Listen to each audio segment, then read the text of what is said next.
Bonjour. Comment ça va aujourd'hui? Bonjour, ça va bien, merci. J'ai un peu de mal avec les temps verbaux en français. Ils sont vraiment compliqués.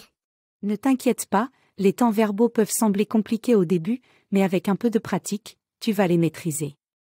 Quel temps verbal te pose le plus de problèmes? Eh bien, je me mélange souvent entre le passé composé et l'imparfait. Quand est-ce que je devrais utiliser l'un ou l'autre? C'est une question fréquente. Le passé composé est utilisé pour décrire des actions spécifiques qui sont déjà terminées. Par exemple, j'ai mangé une pomme ce matin. En revanche, l'imparfait est utilisé pour parler d'actions continues ou répétitives dans le passé, ou pour décrire des situations. Par exemple, quand j'étais petite, je jouais souvent au parc. D'accord, ça commence à avoir du sens. Mais comment est-ce que je choisis entre ces deux temps quand je raconte une histoire? Bonne question. En général, le passé composé est utilisé pour les événements principaux de l'histoire, les actions qui font avancer le récit. L'imparfait, en revanche, est utilisé pour décrire le contexte, les circonstances et pour créer une ambiance. Par exemple, il faisait beau ce jour-là, les oiseaux chantaient.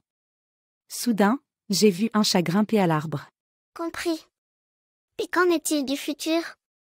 J'ai du mal à différencier le futur simple et le futur proche. Pas de souci. Le futur proche utilise le verbe « aller » suivi de l'infinitif du verbe principal. Il indique une action qui va se produire très bientôt. Par exemple, je vais étudier pour mon examen ce soir. Le futur simple, quant à lui, est utilisé pour parler d'événements futurs plus lointains et généraux. Par exemple, nous partirons en vacances l'été prochain. Merci beaucoup, Marie. Tu m'as vraiment aidé à mieux comprendre les temps verbaux en français. C'est encore un peu confus, mais je vais pratiquer davantage. De rien. La pratique est la clé.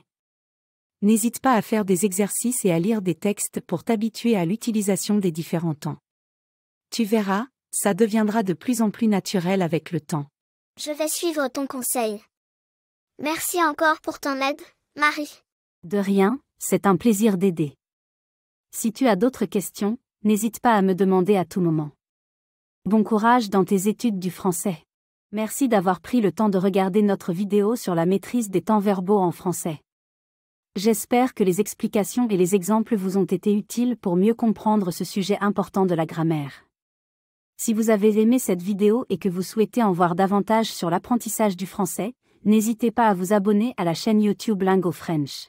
En vous abonnant, vous recevrez régulièrement des vidéos éducatives, des astuces linguistiques et des leçons pour améliorer vos compétences en français.